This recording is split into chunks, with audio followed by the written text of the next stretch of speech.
மாபெரும் செயல் வீரர் கூட்டத்தில் தலைவர் அனுமதியோடு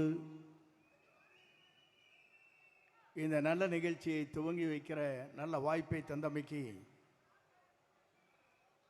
கோடான கோடி நன்றி மலர்களை அவருக்கு நான் தெரிவித்துக் கொள்கிறேன். ஒரு அரசியல் வரலாற்றில் 50 ஆண்டு காலத்திற்கு பிறகு ஒரு புதிய முகத்தை எதிர்கால தமிழகத்தை ஆளப்போகிற வெற்றி கழகத்துடைய தலைவருடைய இணைந்து இந்த பணிகளை ஆற்றுகிற நல்ல வாய்ப்பை எனக்கு தந்திருக்கிறார்கள். இங்கே பார்க்கின்ற போது எல்லோரும் கையிலே விசிலை வைத்துக் கொண்டிருக்கிறீர்கள். ஆனால் நாளை காவல்துறை கூட விசிலை வைக்க முடியாத சூழ்நிலை ஏற்படும். அதை போலதான் பேருந்திலே பயணம் செய்கிற போது கண்டக்டர் விசில் அடிக்க மாட்டார்கள் என்ற நிலையும் உருவாகும். ஏன் இதை சொல்லுகிறேன் என்று சொன்னால்,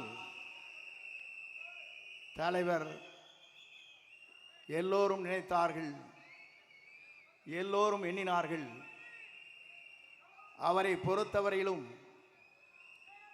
திரைப்படத்திலே அவர் ஹீரோ அல்ல, தமிழ்நாட்டின் எதிர்காலத்தினுடைய ஹீரோ என்பதை நாட்டு மக்கள் ஏற்றுக்கொண்டிருக்கிறார்கள்.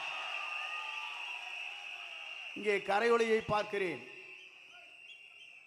2 நாட்களுக்கு முன்னாலே நிகழ்ச்சி நடைபெற்றது. அங்கே பார்க்கின்ற போது 1000 ரூபாய் ஒரு ஆளுக்கு. தொலைதூரத்திலே வந்த தாய்மார்கள் தூங்கிக் கொண்டிருந்தார்கள். இவர்கள் விவரமாக பேசினார்கள். திராவிட முன்னேற்ற கழகத்தை வீழ்த்துவோம் என்று குரல் கொடுத்தார்கள். ஒருத்தர் கைதட்டல. ஆனால் திராவிட முன்னேற்ற கழகத்தை வீழ்த்தக்கூடிய ஒரே தளபதி நம்முடைய தளபதி தான்.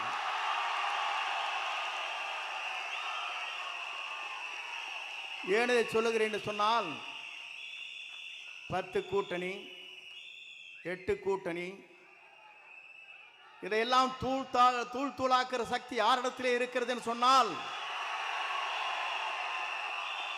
வெற்றி கழகத்துடைய தலைவராக மட்டுமல்ல, எதிர்கால தமிழகத்தை ஆளப்போகிற நம்முடைய தமிழக முதலமைச்சருக்கு தான் அது உண்டு.